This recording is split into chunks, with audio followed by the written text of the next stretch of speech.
10장 1절에서 9절까지 함께 교독하죠. 솔로몬의 잠언이라 지혜로운 아들은 아비를 기쁘게 하거니와 미련한 아들은 어미의 근심이니라. 그의 재물은 무익하여도 공의는 죽음에서 건지느니라. 여호와께서 의인의 영혼은 줄이지 않게 하시나 악인의 소욕은 물리치시느니라. 술을 게으르게 누리는 자는 가난하게 되고 손이 부지런한 자는 구하게 되느니라.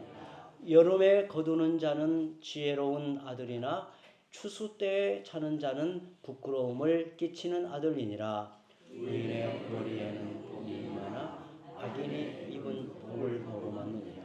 의인을 기념할 때에는 칭찬하거니와 악인의 이름은 썩게 되느니라.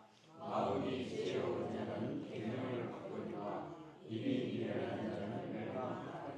함께 읽습니다. 바른 길로 행하는 자는 걸음이 평안하려니와 굽은 길로 행하는 자는 드러나리라. 아멘. 아멘.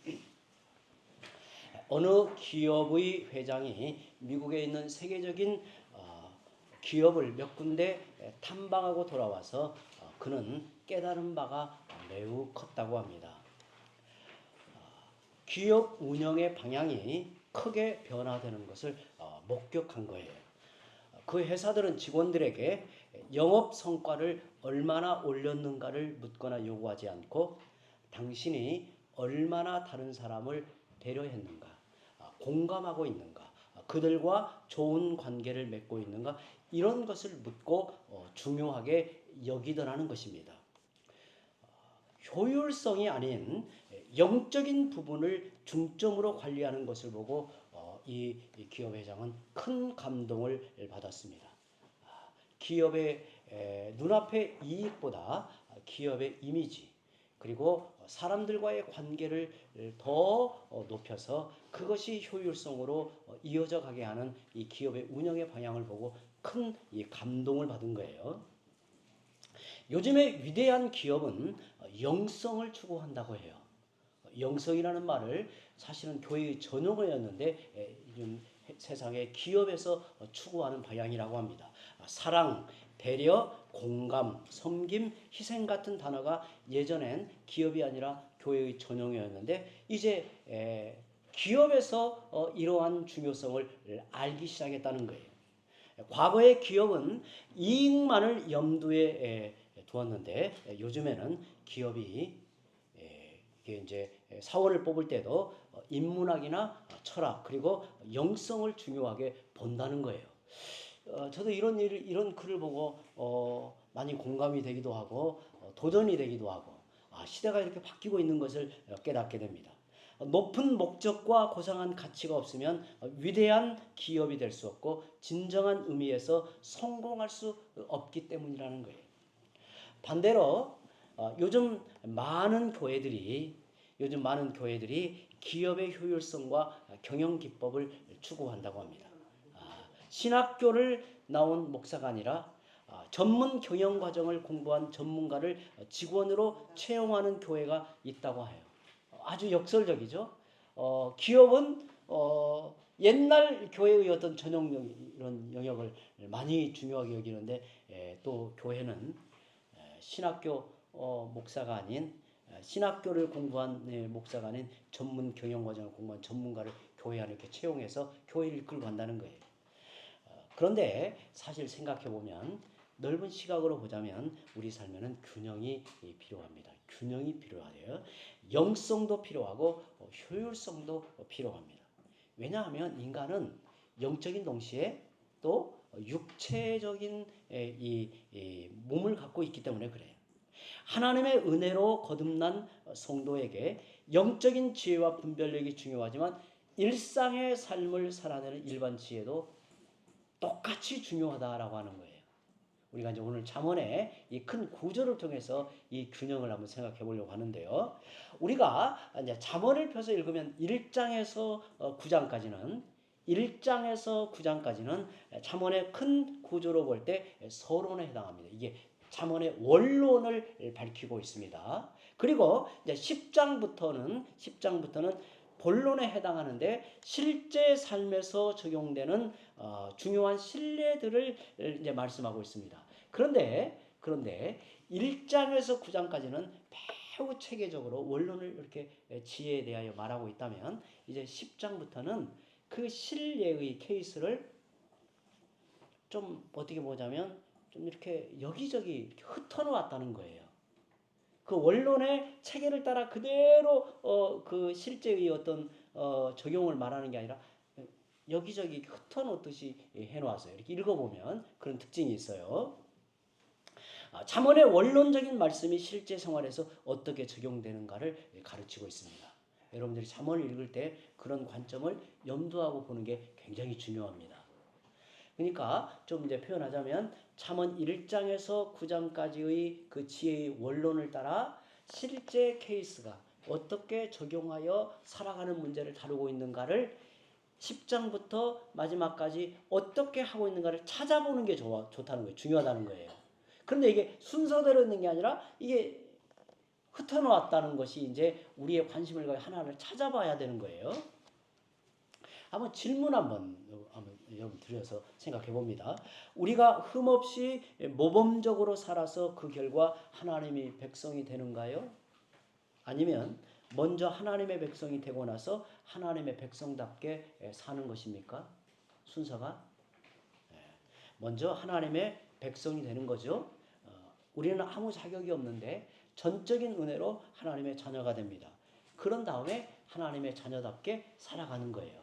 그러니까 하나님의 자녀답게 우리가 살아서 자녀가 되는 게 아니라 하나님의 자녀가 되고 나서 이제 그러한 삶을 살아가는 거죠. 여러분, 지혜도 그렇습니다.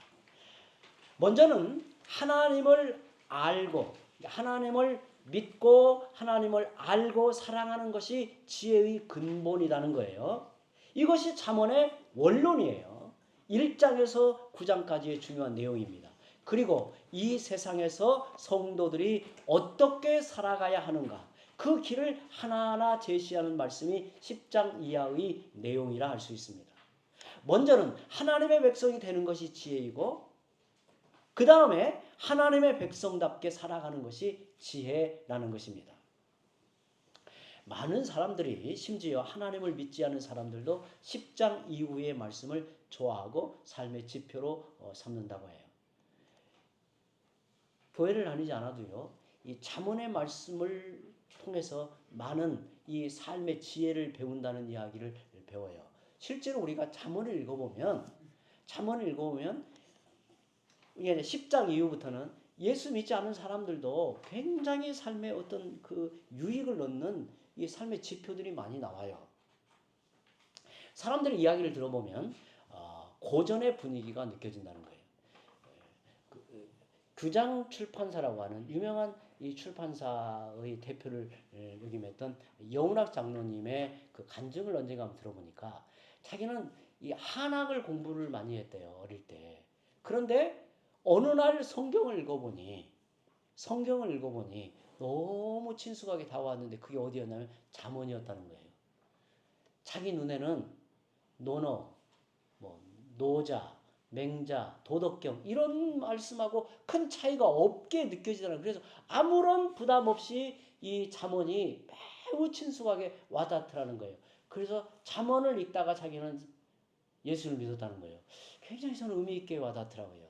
근데 실제로 하나님을 믿지 않는 사람들도 잠언이 그렇게 낯설게 여겨지지 않아요. 받아들여진단 말이에요. 그러나 잠언 1장에서 9장까지 말하는 지혜의 원리를 잘 이해하지 못하고 10장 이후의 신뢰를 통해서 삶의 유익을 얻는 것은 마치 뿌리가 잘린 꽃과 같아요. 10장 이후의 내용은 세상의 지혜와 비슷하게 보이지만 사실은 그 뿌리에 근본에 있어서는 굉장히 중요한 지혜의 원론 속에서 이 말씀이 나오고 있다는 거예요. 마치 이와 같은 거죠. 여러분도 이렇게 서점에 쉽게 구해서 읽는 논어나 노자나 그리고 도덕경이나 이런 글을 읽어보면요. 저도 이렇게 자주 읽거든요. 읽는데 읽다가 제 어떤 마음에 또 삶에 좋은 이 지표가 되는 말씀을 이렇게 밑줄로 긋고 또 메모도 하고 그렇습니다. 그런데 실제로 이게 전문가의 강의를 이렇게 찾아 들어보면요, 그 세계가 어마어마하다는 걸 느껴요. 이게 이제 도덕경이나 이런 것도 그냥 겉에서 읽는 이 느낌하고 그 세계, 그 세계의 어떤 철학, 그 학문의 어떤 깊이를 보면요, 이게 그냥 이렇게 쉽게 접근할 수 있는 게 아니에요. 어마어마해요. 옛날에 뭐 텔레비전에서도 이 논어나 이 노자 뭐 굉장히 시리즈로 이게 강의할 때 엄청난 영향을 주었거든요. 저도 꽤 봤는데요. 근데 이게 들어보면요, 이게 세계가 이게 가볍게 공부할 수 있는 게 아니에요. 엄청난 세계가 있어요. 그런데 잠언은 더한다는 거예요. 잠언 1장에서 9장까지 그 지혜의 근본이 뭔가, 지혜의 원론에 대해서 그 깊이 이해하고 깨닫고, 그리고 나서 이 적용의 신뢰를 보면 훨씬 더 이게 중요한 문제로 다가오는 거예요. 하나님이 살아계시기에 하나님의 말씀으로 받는 것, 또 하나님이 그렇게 살라고 명하셨기 때문에, 더 나아가 하나님의 은혜로 부름받은 언약 백성이기에 그렇게 살아야 한다는 말씀으로 잠언을 이해하고 받으면 그건 차원이 달라지는 거예요. 특별히 오늘 말씀에도 지혜의 아들로서 부름받은 자로 이 말씀을 받는 거예요. 우리는 지혜의 아들로서 이 말씀을 받는 거죠. 잠언 1장에서 9장에 보면요, 우리가 그 안에 살펴본 대로 여러 초청이 나와요. 지혜가 초청하면 그에 응답하라는 겁니다. 지혜가 주체로서 이야기가 돼요. 왜냐하면 영적으로 구원받고 하나님의 자녀가 되는 게 무엇보다 중요하기 때문에 그래요.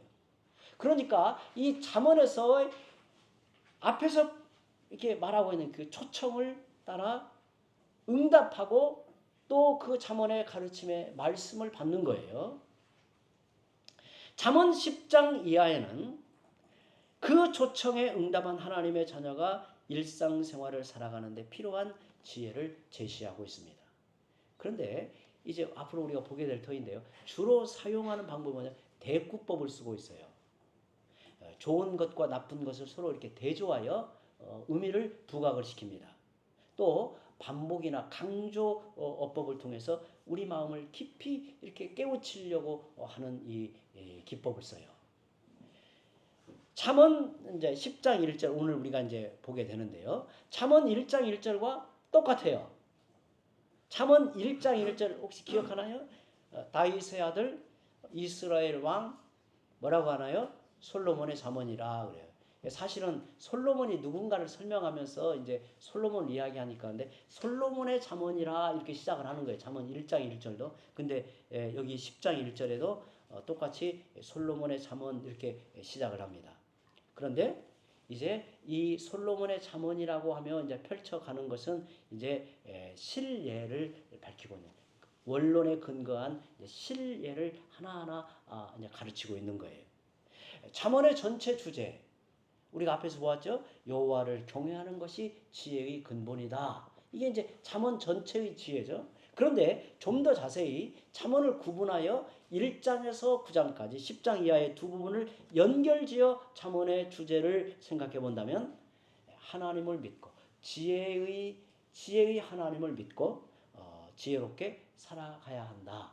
이걸 지금 가르치고 있는 겁니다. 이제 지혜의 첫 번째 가르침이 나오죠. 1절 함께 읽어봅니다. 다시 한번 읽어봅니다. 솔로몬의 잠언이라 지혜로운 아들은 아비를 기쁘게 하거니와 미련한 아들은 어미의 근심이니라. 먼저 지혜로운 아들이 되라는 거예요. 지혜로운 아들. 아비의 기쁨이 되는 지혜로운 아들이 되라는 것입니다. 여러분, 지혜로운 아들이 누구일까요? 어떤 사람이 지혜로운 아들일까요? 이 본문에서는 알 수 없지만 이미 우리는 앞에서 지혜의 원론에서 누차 말씀한 것을 우리는 기억합니다. 지혜로운 아들은 어떤 사람인가? 첫째, 여호와를 경외하는 사람, 여호와를 경외하는 자녀를 지혜로운 아들이다 그래. 지혜의 실체이신 그리스도를 인정하고 그 초대에 응하는 한 자녀, 그 초대에 응하여 살아가는 삶, 이걸 가리켜 여호와를 경외하는 자녀라고 말합니다. 둘째, 지혜로운 아들은 순종하는 자녀임을 누차 이야기합니다. 우리가 이 땅에서 지혜를 얻을 수 있는 가장 쉽고 단순한 방법이 뭘까요? 이 땅에서 지혜로운 인생을 살아가는데 가장 쉽고 단순한 하나님이 우리 앞에 두신 부모님의 말씀을 잘 듣는 것, 부모님을 순종하여 사는 것, 그것이 바로 지혜로운 아들이 되는 거예요. 셋째, 잠언에서 말씀하고 있는 또 중요한 문제가 소유에 대해 깨끗한 자녀를 지혜로운 아들이다 라고 말합니다. 잠언은 불의한 재물은 무익하고 도움이 되지 않으나 의로운 재물은 사람을 살린다고 말씀해요. 오늘 2절 말씀에 이렇게 말하죠. 불의의 재물은 무익하여도 공의는 죽음에서 건지느니라. 이것은 이스라엘 백성의 돈에 대한 중요한 가치관을 이렇게 말해주고 있는 겁니다. 이 세상에서 유대인들이 장사를 제일 잘한다고 해요. 돈에 대한 지식이 가장 뛰어난 사람들이 유대인으로 알려져 있어요. 왜 그럴까요? 왜 그럴까요? 어릴 때부터 하나님의 말씀을 통해 돈과 재물에 대한 교육을 받기 때문에 그렇습니다. 이스라엘 백성은 돈에 대해 어떤 교육을 받을까요? 제일 먼저 그들에게 가르치는 것이 돈의 한계를 배우게 한다고 해요. 돈의 한계를 배우게 합니다. 우리는 돈만 있으면 못할 것이 없다는 생각을 갖도록 수많은 영향을 받고 살아가요. 하지만 그것은 거짓말입니다. 이게 사탄이 세뇌시키는 거예요. 여러분 생각해보면 이 세상에서 정말 가치 있는 것은 돈으로 살 수 있나요, 없나요? 돈으로 살 수가 없습니다. 이 세상에서 정말 가치 있는 것은 돈으로 거래가 될 수가 없어요. 돈의 한계를 아는 것이 중요해요. 돈이 중요하면서도 돈이 한계를 가지고 있다는 것을 아는 게 중요합니다. 그렇다고 돈을 무시하거나 하찮게 여기라는 말은 아닙니다. 돈은 여러 면에서 중요한 가치가 있습니다. 오늘 2절 말씀을 함께 읽어보죠. 2절 말씀을 읽어봅니다. 불의의 재물은 무익하여도 공의는 죽음에서 건지느니라. 이 말 속에는 의로운 재물은 죽을 리도 살린다는 의미를 담아내고 있는 거예요. 불의한 재물은 무익하지만 올바르게 땀 흘려 모은 재물은 사람을 살려내는 중요한 가치를 가지고 있다는 거예요. 그러므로 돈을 귀하게 여겨야 합니다. 그래서 돈에 대해 우리가 이해할 때 기억해야 될 것은 돈은 돈의 한계도 알고 돈의 가치도 알아야 된다는 거예요. 그러니까 돈의 가치를 중요히 여길 뿐만 아니라 돈의 한계를 알아야 된다는 거예요. 문제는 돈을 어떻게 벌어야 하는가입니다. 당연히 의로운 방법으로 벌어야 되겠죠. 3절에 보면 여호와께서 의인의 영혼은 줄이지 않게 하시나 악인의 소욕은 물리치시느니라 이렇게 말합니다. 여기에서 말하고 있는 의인이란, 그러니까 3절에서 말하고 있는 의인이란 불의한 재물을 탐하지 않는 사람을 가리키고 있습니다. 있다고 교만하지 않고 없다고 열등감에 빠져 살지 않고 내가 못 산다고 잘 사는 것을 원망하지 않습니다. 소유는 하나님께 있다. 하나님의 선물이다 라고 생각하며 성실하게 일하고 자기 소득에 감사하며 사는 사람이 의인이다 이렇게 말하고 있는 거예요. 그러니까 잠언에서 말하고 있는 이 의인의 개념, 이 말씀에서 말하고 있는 의인의 개념이 아주 좀 독특하죠. 이런 사람의 영혼은 하나님이 줄이지 않게 하신다고 합니다. 그의 몸과 마음과 영혼을 풍성하게 하신다고 말해요. 그러나 악인의 욕망은 하나님이 꺾으신다고 해요. 다 이루어질 것 같은데 그렇지 못하게 만든다는 거예요. 여러분, 재물은 하나님이 베푸시는 것이라면 우리는 가만히 있어도 된다는 말인가? 그렇지 않은 것을 바로 4절에서 이야기합니다. 4절 함께 읽어봅니다. 손을 게으르게 놀리는 자는 가난하게 되고 손이 부지런한 자는 부하게 되느니라. 손이 부지런해야 된다는 거예요. 예, 손이 부지런한다는 말은 부지런히 일하는 것을 말합니다. 게으르면서 잘 살기를 바라는 사람은 그 마음이 불의한 것입니다. 그러면 어떻게 사는 것이 부지런한 삶일까요? 어떻게 사는 것이 부지런한 삶이에요? 주일에도 쉬지 않고 정신없이 바쁘게 움직이는 사람이 부지런한 삶일까요? 아닙니다. 급하게 일어나 눈코 뜰 새 없이 살아가는 것은 바쁜 것이 아닙니다. 이는 요령이 없는 삶이에요. 허둥대는 삶이에요. 가을의 추수를 여름 내내 준비하는 사람이 부지런한 인생이라고 5절에 말해요. 여름에 거두는 자는 지혜로운 아들이나 추수 때에 자는 자는 부끄러움을 끼치는 아들이니라고 말합니다. 부지런한 삶의 중요한 요소는 미리 준비하는 것입니다. 영적으로도 성실하고 부지런해야 됩니다. 영적으로 내세를 잘 준비하는 사람이 진정한 부지런한 사람입니다.